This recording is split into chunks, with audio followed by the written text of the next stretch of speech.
অচল। এবার কি বাব আল মানদেবও বন্ধ হবে? বিশ্বের দুই সবচেয়ে গুরুত্বপূর্ণ সমুদ্রপথ কি একই সঙ্গে অচল হতে যাচ্ছে? ইরান কি এবার নিজের হাতে থাকা শেষ কার্ডটাই খেলতে যাচ্ছে? আর যদি সেটাই হয়, তাহলে কি বিশ্ব অর্থনীতি নজিরবিহীন এক জ্বালানি সংকটের অপেক্ষা করছে? হরমুজ প্রণালীতে উত্তেজনা এখনো তুঙ্গে। এর মধ্যেই নতুন আশঙ্কা তৈরি হয়েছে লোহিত সাগরের প্রবেশদ্বার বাব আল মানদেব ঘিরে। বিশ্লেষকদের মতে, ইরান যদি তাদের মিত্র ইয়েমেনের সামরিক সংগঠনকে আরও সক্রিয়ভাবে ব্যবহার করে, তাহলে সংঘাতের নতুন ফ্রন্ট খুলে যেতে পারে। ইয়েমেনের ইরানপন্থী সামরিক সংগঠন ঘনিষ্ঠ এক শীর্ষ নেতা সতর্ক করে বলেছেন, সৌদি আরব যদি ইয়েমেনে হামলা অব্যাহত রাখে, তাহলে বাব আল মানদেব প্রণালী বন্ধ করে দেওয়ার মতো পদক্ষেপ নেওয়া হতে পারে। তার দাবি, এমন পরিস্থিতি তৈরি হলে তেলের দাম ব্যারেল প্রতি $200 পর্যন্ত পৌঁছে যেতে পারে।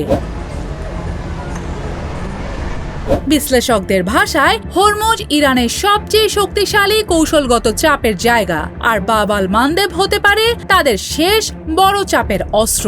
দুই প্রণালীতেই যদি অস্থিরতা তৈরি হয়, তাহলে শুধু মধ্যপ্রাচ্য নয়, পুরো বিশ্বের জ্বালানি সরবরাহ এবং আন্তর্জাতিক বাণিজ্য বড় ধাক্কায় পড়তে পারে। মধ্যপ্রাচ্য বিষয়ক বিশেষজ্ঞদের মতে, তেহরান এখন ওয়াশিংটনকে একটি স্পষ্ট বার্তা দিতে চাইছে, সংঘাত শুধু পারস্য উপসাগরেই সীমাবদ্ধ থাকবে না, প্রয়োজনে লোহিত সাগরও উত্তপ্ত হয়ে উঠতে পারে।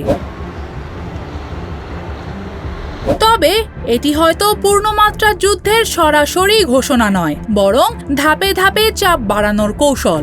এমন এক পরিস্থিতি যেখানে দুই পক্ষই পাল্টা পদক্ষেপ নিচ্ছে, কিন্তু কেউই এখনো সর্বাত্মক সংঘর্ষের সীমা অতিক্রম করতে চাইছে না। কিন্তু প্রশ্ন হলো, এই চাপ কি আলোচনার পথ খুলবে নাকি সংঘাতকে আরো বিস্তৃত করবে?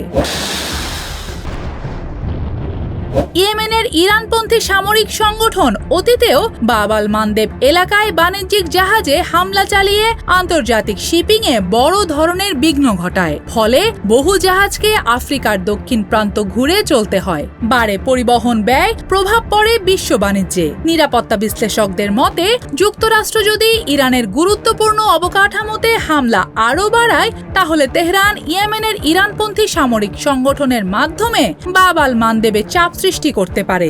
তবে এমন পদক্ষেপে যুক্তরাষ্ট্র ও তার মিত্রদের বড় ধরনের সামরিক প্রতিক্রিয়ার ঝুঁকিও বাড়বে।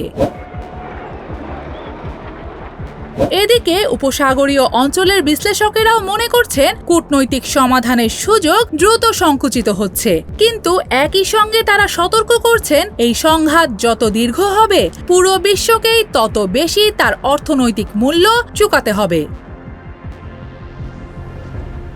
এখন সবচেয়ে বড় প্রশ্ন, ইরান কি সত্যিই বিশ্বের দুই প্রধান জ্বালানি করিডোরকে একসঙ্গে সংকটের মুখে ঠেলে দেবে, নাকি শেষ মুহূর্তে আবারও কূটনীতির দরজা খুলবে?